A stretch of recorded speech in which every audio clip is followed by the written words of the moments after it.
Good morning, everybody. I'm Jim Nelson from Sunny Pastures, Virginia.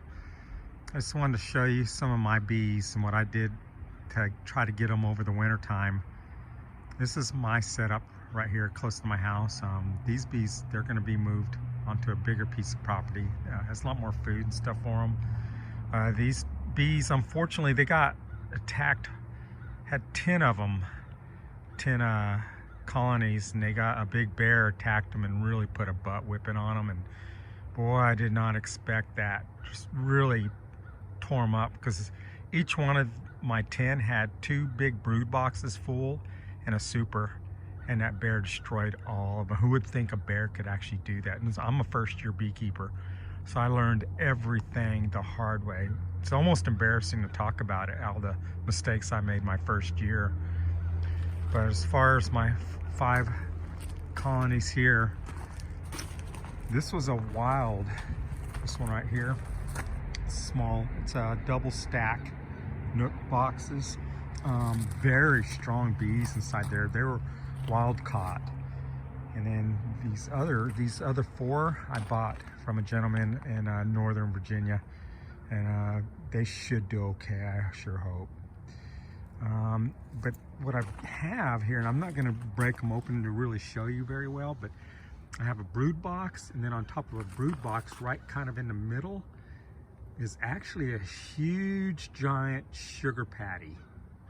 It's giant. It fills up the entire top, and it's vented to allow air to vent out, even though it's hard for it to vent out right now because of the top, but they are getting ventilation.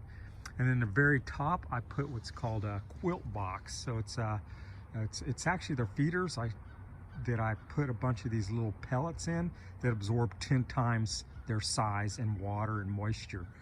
So the sugar patties absorb moisture, and then the very top quilt box absorbs moisture too.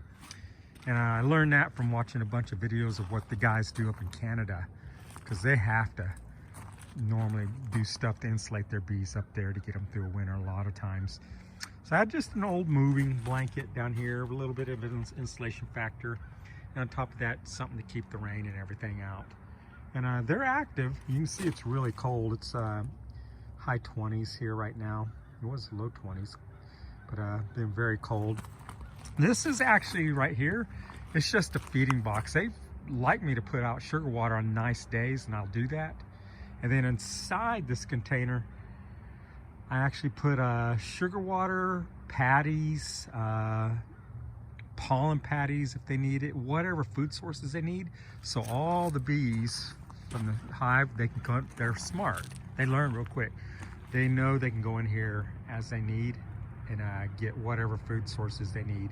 And it's housed too to keep, you know, moisture and snow and all that stuff and ice and everything from getting all in there. So it's just another thing I learned by professional beekeepers do something similar to this, although I only saw one guy that actually enclosed his to keep everything to keep the elements out.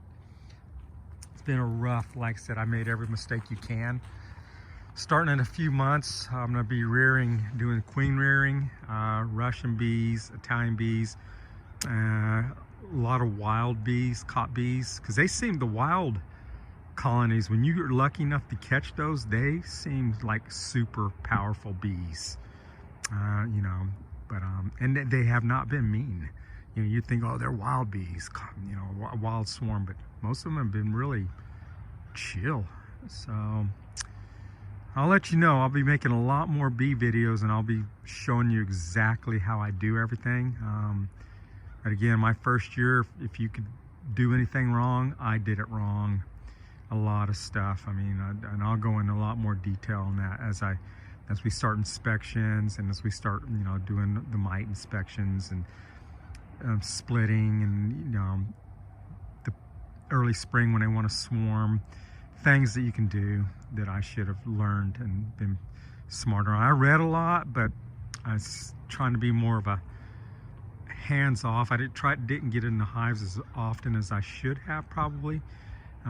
Thinking less human intervention, probably the better sometimes. But unfortunately, as a modern day beekeeper, You kind of got to get in those hives every once, I would say every 2 weeks probably now, just to make sure there's not something that they can't defeat. They might need a little bit of human help.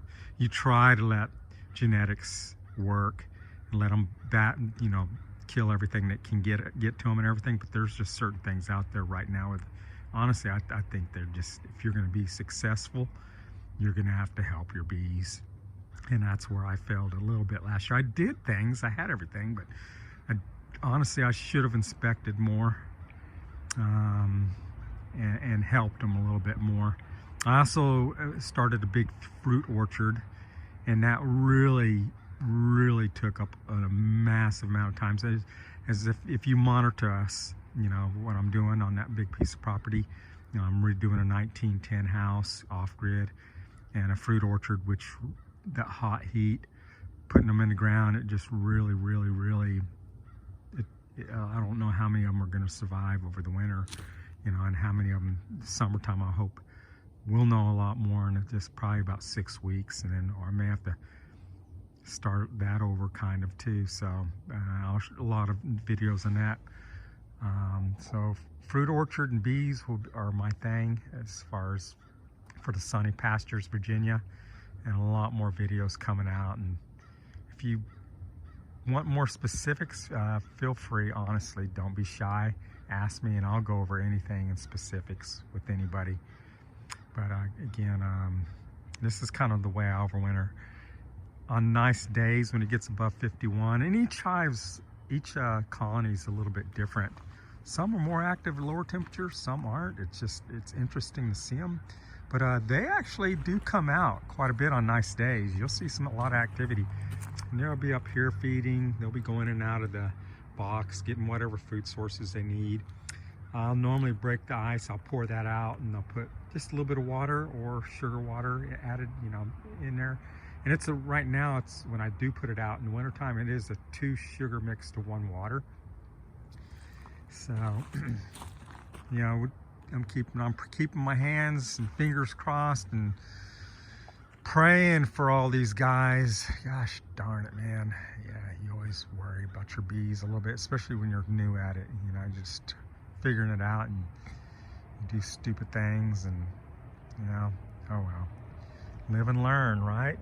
But I hope everybody has a great 2023. I hope everybody's doing well, and for all you people getting ready to start bees, I'm new too. I hope you learn from my mistakes that I'll be going over.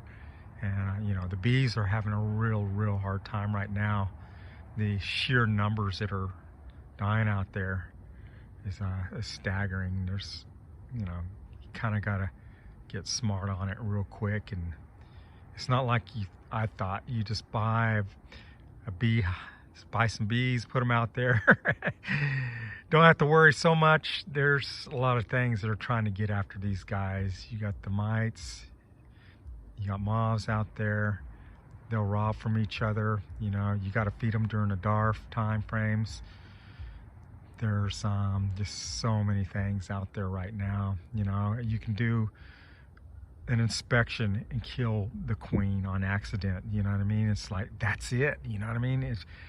They'll try and create a new queen, but what if they don't? What if they're not successful? There's that one bee is so critical. It's just amazing how many things that you've got to be so careful about. That I learned, and I learned the hard way. So more to come, you guys. You guys have a great day, and I will talk to everybody later.